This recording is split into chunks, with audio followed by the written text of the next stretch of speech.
tem que falar do Holocausto e do gueto de Varsóvia, que o povo judeu sofreu na mão de uma ideologia racista, e infelizmente o sionismo é uma ideologia racista, supremacista, e que não pode prosperar. Então eu vim aqui, inclusive eu aceitei esse convite, para poder dizer, gente, para milhões de pessoas que está acontecendo um genocídio.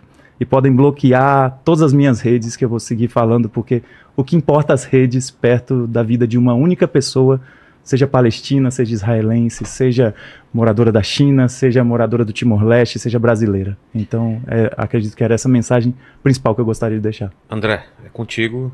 A gente tinha combinado 10, eu coloquei já 15 para você, mas se precisar um pouquinho mais também, estamos aí. Vou tentar. André. Vamos lá. Bom, primeiro, obrigado pelo convite, Vilela. Obrigado por estar aqui, por ter viajado até aqui, Thiago. Eu queria, primeiro, antes de mais nada, me solidarizar com o menino muçulmano que foi assassinado nos Estados Unidos por um crime de islamofobia. A gente tem, eu acho que eu posso falar em nome meu e da comunidade, enfim, não represento a comunidade judaica, mas acredito que está todo mundo muito chocado com crimes de racismo, islamofobia, antissemitismo e racismo em todas as suas formas.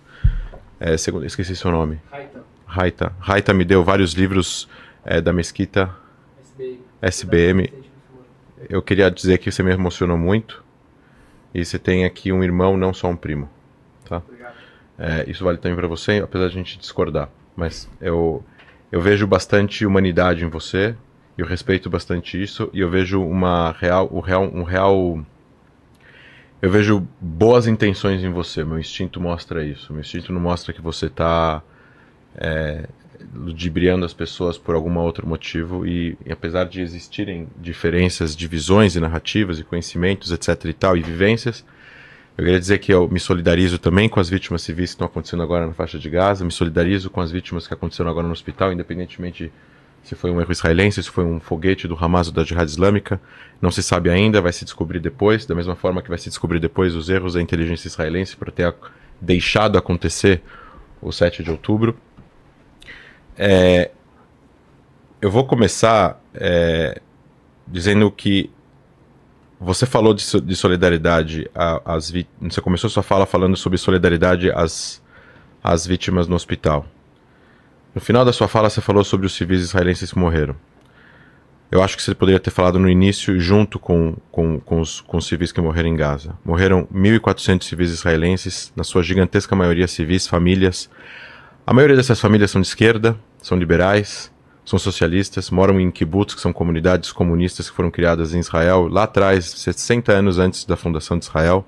Algumas dessas famílias são super pró-palestinos, algumas delas investem na Cisjordânia em empresas de high-tech, de israelenses que têm escritórios na Cisjordânia e que contratam palestinos e que visam a convivência, a coexistência entre os povos. Inclusive um desses empresários perdeu a filha nessa rave, com 260 mortos, jovens que estavam, provavelmente jovens, com certeza, não estamos falando da extrema-direita israelense, estamos falando de jovens, estavam dançando música eletrônica às 6 da manhã, e ainda era um sábado de manhã, então com certeza não eram pessoas religiosas, porque senão não estariam ali dançando música pelo Shabat. As imagens, que eu não sei se todos viram, e eu recebi todas elas, só que eu não posto essas imagens, porque eu não quero também causar mais dor do que já existe, no dia que maior quantidade de judeus morreram em um dia único depois do Holocausto. E como neto de sobrevivente do Holocausto, meu avô participou de resistência contra os nazistas. Meu avô matou um nazista com uma facada num campo de concentração de extermínio chamado Sovivor. A resistência do meu avô não é atingir civis. Atingir civis não é resistência. Atingir civis de forma proposital, intencional e deliberada é terrorismo. Essa é a definição de terrorismo hoje.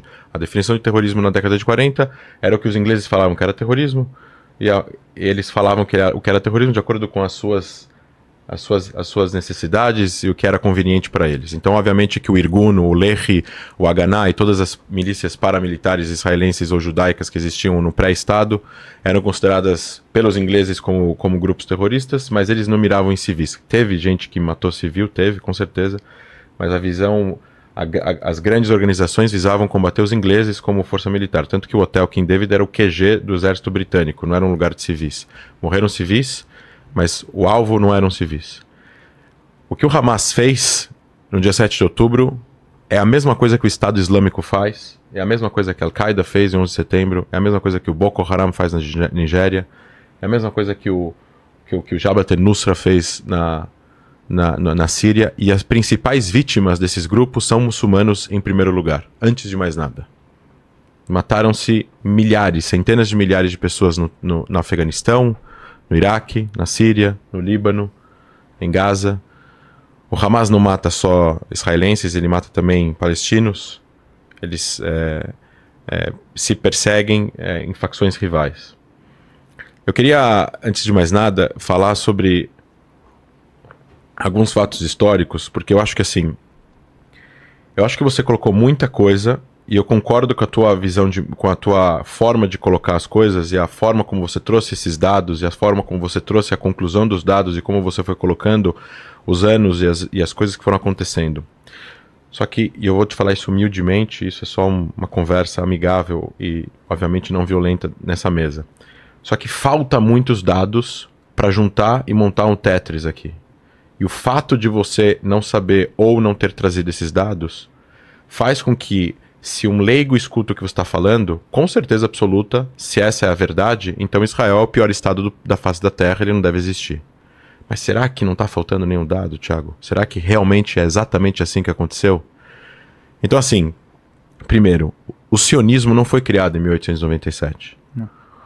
Os judeus desejam voltar para sua terra ancestral há mais de 2000 anos. O sionismo político, como movimento político no pós-Revolução Francesa, começou a se organizar de forma organizada, com dinheiro, com organizações, para poder resolver o problema judaico da Europa 60 anos antes do Holocausto, em 1897. Mas teve judeus etíopes negros que foram a pé de Israel, da Etiópia até a terra de Israel, até a região da Palestina, em 1860. Teve judeus que foram para a terra de Israel do Marrocos em 1820. Teve gente que foi da Argélia para Israel em 1840. O primeiro kibu, a primeira cidade da judaica, vamos dizer assim, de maioria judaica, daquela região, chama Rishon LeZion. Primeiro em Sion. É de 1876, 20 anos antes de Theodor Herzl escrever o livro Estado Judeu. O sionismo político ele organizou um sentimento nacional, aonde o sionismo, e isso é uma coisa que eu bato muito na tecla, o sionismo não é racista, o sionismo não pretende ser racista, e o sionismo é no plural. Significa que sionismos, existem várias visões de sionismo, existem várias formas de sionismo, existem várias visões de mundo de sionismo. O sionismo nada mais é essa explicação, que o nome próprio, que nem isso aqui chama jujuba, o nome próprio dessa bala, o nome próprio do movimento nacional de autodeterminação do povo judeu. Eu te dei um livro sobre o que é sionismo, ele faz um apanhado histórico sobre o que é sionismo, ele coloca também quem são os movimentos anti-sionistas lá de trás, desde Trotsky até agora, e é importante a leitura para entender que você ser pró-palestino não significa que você precisa ser anti-sionista. Eu sou sionista e eu sou pró-palestino, então é possível você ser pró-palestino e não ser anti-sionista, porque se é possível um, é óbvio que é possível o outro. O sionismo visava nada mais criar um lar nacional para o povo judeu na sua terra ancestral. Não em toda a terra, em parte da terra. Da mesma forma, e eu vou ir pulando, voltando e indo para frente, no segundo livro que eu te dei, Yossi Halevi fala a respeito de que toda a terra da Palestina, a região da Palestina, e toda a terra de Israel para os judeus, é impossível chegar no mesmo resultado, num resultado comum. Vai ter que haver algum tipo de injustiça para cada um dos lados, para que algum tipo de justiça seja aplicada para os dois lados. A justiça absoluta para qualquer um dos lados é a injustiça absoluta para o outro lado.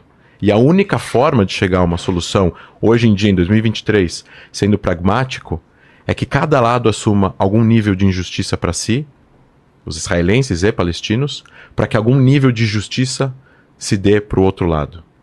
Eu acho que não tem petróleo naquela região, você falou de petróleo, não tem petróleo em Israel.